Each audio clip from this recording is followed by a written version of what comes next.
ನಮಸ್ಕಾರ ಎಲ್ರಿಗೂ. ಯಾವಾಗಲೂ ಹುರುಳಿಕಾಳಿಂದ ಹುರುಳಿಕಾಳು ಸಾಂಬಾರು, ಹುರುಳಿಕಾಳು ಬಸ್ಸಾರು, ಹಾಗೆ ಹುರುಳಿಕಾಳಿಂದ ಮೊಳಕೆ ಕಾಳು ಸಾಂಬಾರು ತಿಂದು ಒಂದೇ ಥರ ಸಾಂಬಾರು ತಿಂದು ಯಾವಾಗಲೂ ಬೋರಾಗಿರೋರಿಗೆ ಇವತ್ತು ನಾನು ಹುರುಳಿಕಾಳನ್ನ ಯೂಸ್ ಮಾಡಿಕೊಂಡು ಮಲೆನಾಡು ಸ್ಟೈಲಲ್ಲಿ ತುಂಬ ಈಸಿಯಾಗಿ ಹಾಗೂ ತುಂಬ ರುಚಿಯಾಗಿ ಹುರುಳಿಕಾಳಿಂದ ಹುರುಳಿಕಟ್ಟು ಸಾಂಬಾರನ್ನ ಯಾವ ರೀತಿ ಮಾಡೋದು ಅಂತ ತೋರಿಸ್ತಾ ಇದ್ದೀನಿ. ಹೊಸದಾಗಿ ನಮ್ಮ ವಿಡಿಯೋನ ನೋಡ್ತಾ ಇದ್ದರೆ ದಯವಿಟ್ಟು ನಮ್ಮ ಯೂಟ್ಯೂಬ್ ಚಾನಲ್ನ ಸಬ್ಸ್ಕ್ರೈಬ್ ಮಾಡಿ ಸಪೋರ್ಟ್ ಮಾಡಿ. ಇದೇ ರೀತಿ ಹೊಸ ರೆಸಿಪೀಸ್ ಬೇಕು ಅಂತಂದರೆ ಕಮೆಂಟ್ ಮಾಡಿ ಅಂತ ಹೇಳ್ತಾ, ಇವತ್ತು ನಾನು ಮಲೆನಾಡು ಸ್ಟೈಲಲ್ಲಿ ತುಂಬ ಡಿಫ್ರೆಂಟಾಗಿ ಹಾಗೂ ತುಂಬ ರುಚಿಯಾಗಿ ಹುರುಳಿಕಟ್ಟು ಸಾಂಬಾರನ್ನ ಯಾವ ರೀತಿ ಮಾಡೋದು ಅಂತ ತೋರಿಸ್ತಾ ಇದ್ದೀನಿ ಬನ್ನಿ.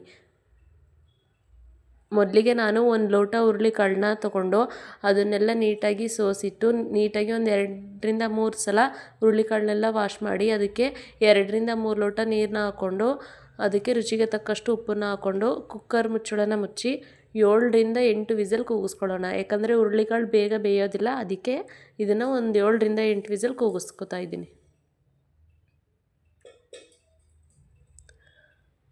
ನೆಕ್ಸ್ಟ್ ಆ ವಿಸಲ್ಲೆಲ್ಲ ಆರಿದ್ಮೇಲೆ ನೋಡಿ ಹುರುಳಿಕಾಳು ಎಷ್ಟು ಚೆನ್ನಾಗಿ ಬೆಂದಿದೆ ಅಂತ.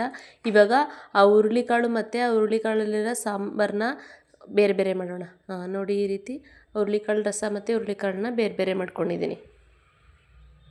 ನೆಕ್ಸ್ಟು ಆ ಹುರುಳಿಕಾಳನ್ನೆಲ್ಲ ಒಂದು ಮಿಕ್ಸಿ ಜಾರ್ಗೆ ಹಾಕ್ಕೊಂಡು ಸ್ವಲ್ಪ ನೀರು ಹಾಕ್ಕೊಂಡು ನುಣ್ಣಗೆ ರುಬ್ಕೊಬರೋಣ ಬನ್ನಿ. ಈ ರೀತಿ ನುಣ್ಣಗೆ ರುಬ್ಕೋಬೇಕು. ನೆಕ್ಸ್ಟು ಅದೇ ಕುಕ್ಕರ್ನ ಗ್ಯಾಸ್ ಮೇಲೆ ಇಟ್ಕೊಂಡು ಲೋ ಫ್ಲೇಮಲ್ಲಿ ಇಟ್ಕೊಂಡು ನಾವು ಆವಾಗಲೇ ಏನು ಸಪ್ರೇಟ್ ಮಾಡಿದ್ದೋ ಹುರುಳಿಕಾಳು ರಸ ಅದನ್ನು ಹಾಕೋತಾ ಇದ್ದೀನಿ.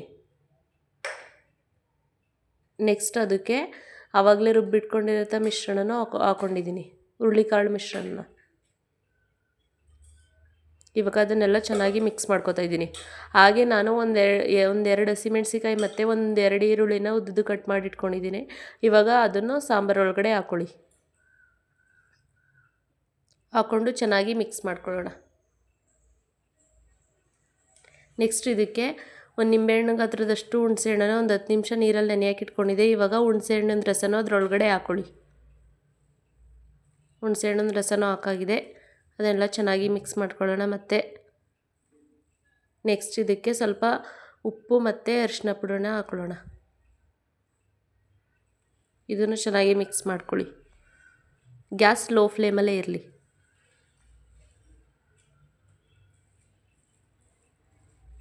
ಇದೆಲ್ಲ ಚೆನ್ನಾಗಿ ಮಿಕ್ಸ್ ಆಗಿದ್ದಾದಮೇಲೆ ಇದನ್ನು ಒಂದು 10 ನಿಮಿಷ ನೋಡಿ ಯಾವ ರೀತಿ ಮರಳ್ತಾ ಇದೆ ಸಾಂಬಾರಂತ.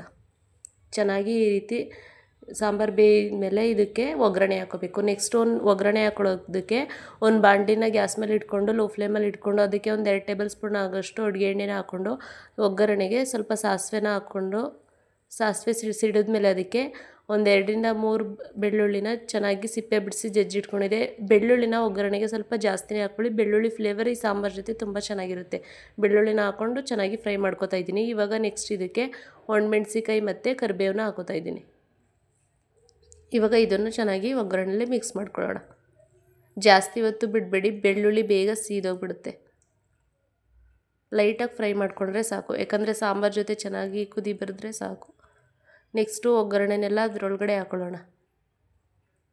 ಸಾಂಬಾರೊಳಗಡೆ ಒಗ್ಗರಣೆ ಎಲ್ಲ ಹಾಕೋದಾಗಿದೆ. ಇವಾಗ ಇದನ್ನೆಲ್ಲ ಚೆನ್ನಾಗಿ ಮಿಕ್ಸ್ ಮಾಡಿಕೊಂಡು ನಮಗೆ ಉಪ್ಪು ಅಥವಾ ಖಾರನ ನೋಡಿಕೊಂಡು ಉಪ್ಪು ಖಾರ ಕಡಿಮೆ ಆಗಿದೆ ಅಂತ ಅಂದರೆ ನಾವು ಹಾಕೋಬೋದು.